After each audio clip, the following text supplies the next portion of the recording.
I'm going to have to close this thing because I don't want you to sleep on me. But I feel like jumping in here right now. It's like the vine is out of control. It's growing in a way that the enemy can't do one thing about. One thing I learned since we start progressing around here, it's amazing how folks don't say nothing to you when you're going bad. They'll tell you, don't go down there and bother with them folks. Now, when you start growing, they says, you going down on the corner of 7th Street where them rich folks at. That's right. I done had them approach me every week. You going down there where they dress nice. Well, now, it ain't what you look like on the outside. I wish I had somebody in here. But I learned one thing. If you want to get a good-looking vineyard, you don't go get the ugly thing out in the pasture. Y'all talk to me up in here. I just want to be struggling with you. That's why you change your hairstyle. Give me a little something up here, Oscar. That's why you change your hairstyle and look a little different, because you're trying to attract somebody. The reason that we are growing a little bit is because we are attractive. And I don't want to be around nobody that's not attractive. Y'all just want to talk to me up in here. Solomon, you that Shunammite woman, somebody that looked it good. And if Shirley don't go get her hair fixed, I don't want her riding around with me.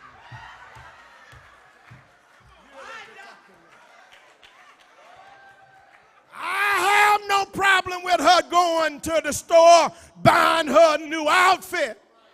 Everybody want to be with somebody that got a good look about them. Hey, you never have to talk to me up in here. Never do she say anything. I don't bring up nothing about what she do at Dillard's, J.C. Penney's. I just want her to look good.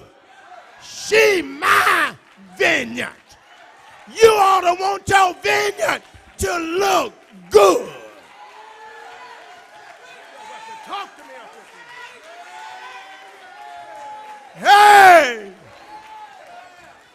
I ain't gonna let no little foxes come in here. No. Oh, I didn't want to go back. Hey. And over 60 years old, I still want to keep my hair groomed.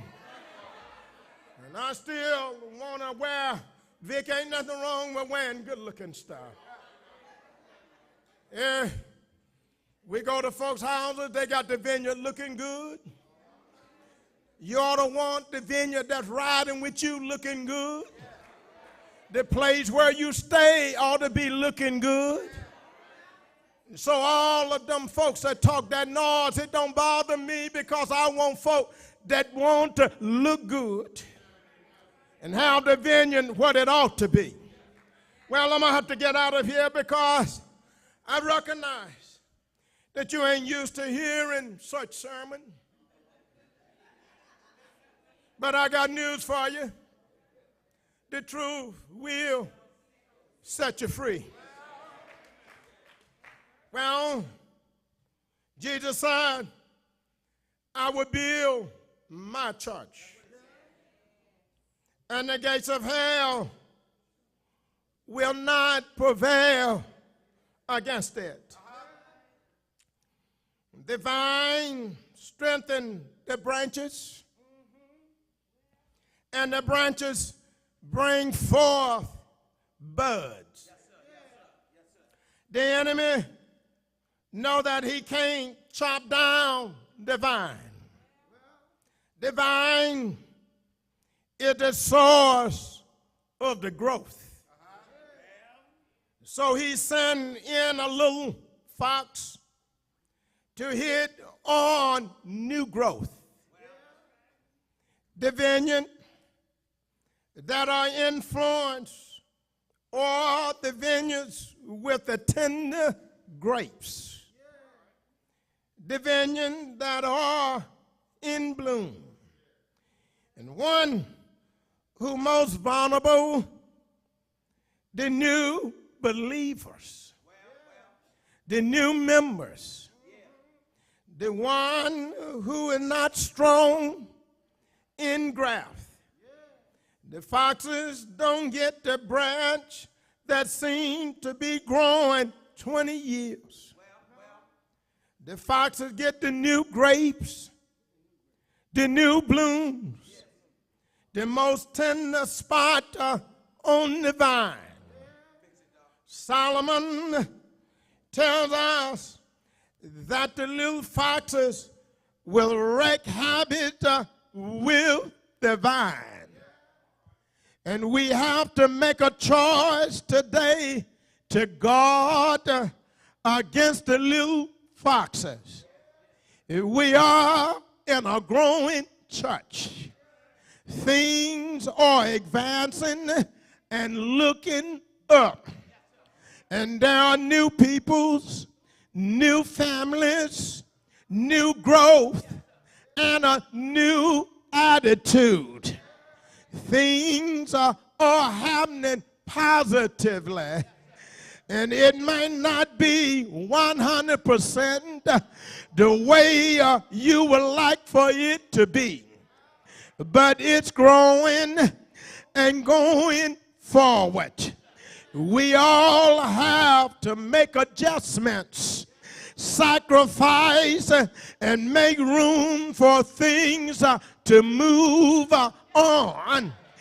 Things are progressing nicely, and I have to get on myself sometimes because I always want to see things grow more quickly. I always want more, but I think this thing is being order of the Lord, and he lining things up in unbelieving ways. And that's when the devil sends destructive elements to hamper the growth. The new grapes, as soon as they appear, are in jeopardy. But I'm getting ready to leave you here. But some of you may ask, Pastor, how do you guard against the foxes? I tell you what I learned. We commit ourselves to prayer. And I tell you, I don't need no weapon. All I need is my prayer and tell God about my problem. And I learned that the word that teaches that our adversary, the devil, is roaming around like a roaring lion, seeking whom he may devour. But let me tell you what came to me this week when I was working on this message. There's no question that the devil can devour, but may implies permission. And the devil can't bother me unless God give him permission to deal with me. And that tells you that the devil may not devour me.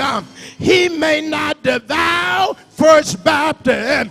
He does not have permission to bother you, to bother you. I got news for you. There are already been some foxes loose all around here. But thank God that he got his arms wrapped all around us. Won't God protect you when you are in his company? Can I get a witness in here? Thank God that I have somebody that will protect me from all hurt, harm, and death. Can I get a witness?